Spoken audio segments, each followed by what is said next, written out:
Hi, நான் உங்கள் mister auto man. இப்போ நமக்கு ஒன்றும் சவாரி இல்லை, அதனால் ஒரு விஷயம் பார்த்து நான் ரொம்ப நாள் ஆச்சு.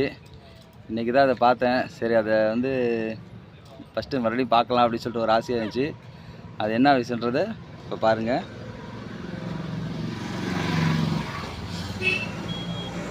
என் பேர் விக்னேஸ்வரன். வயசு 36. ஆமாம், விக்னேஸ்வரனுடைய பேர் கேடு. யார் வர்றான்னு பார்ப்போம், யார் எடுக்கிறாங்கன்னு பார்ப்போம். விக்னேஸ்வரனுடைய பேர் கேடு. விக்னேஸ்வரன் நினச்ச காரியம் முடியுமா? விக்னேஸ்வரனுடைய நேரத்துக்கு எடுத்து சொல்லு.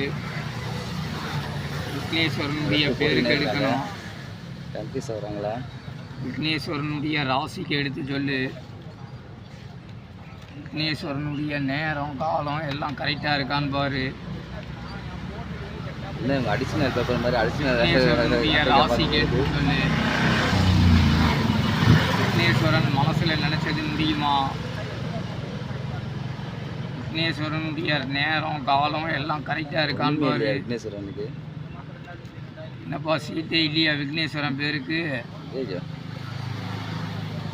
விக்னேஸ்வரனுடைய நேரத்துக்கு எடுத்து சொல்லு. பயப்படாது.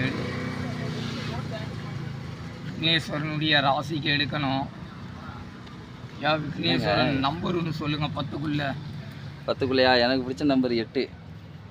இன்னொரு டைம் யாரும் நம்பர் கேட்டாங்கன்னா அந்த நம்பர் மட்டும் சொல்லாதீங்க. அப்படிங்களா? ஆனால் விக்னேஸ்வரன் உங்கள் பேருக்கு என்ன வந்திருக்குன்னா, வனவாசம் போன ராமர் தான் வந்திருக்காங்க. அவர் வந்ததுனால.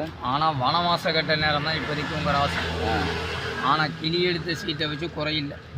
ஆனால் உங்கள் நேரத்துக்கு சில மனிதர்களால், அதுலேயும் ஒரு பெண்ணால் உங்களுக்கு பிரச்சனை இருக்குது. எனக்கு பெண்ணால் பிரச்சனை இருக்கா?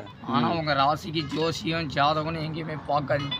சரி, பார்த்தீங்கன்னா ஒன்று நேரம் சரியில்லைன்னு சொல்லுவாங்க, இல்லை பார்க்காதீங்கன்னு சொல்லுவாங்க. ஓகே. ஆனால் எது செஞ்சாலும் இப்போதைக்கு தடங்களாகிட்டு தான் இருக்கும். எவ்வளவு சம்பாரிச்சாலும் கையில் நிற்காது. ஓகே.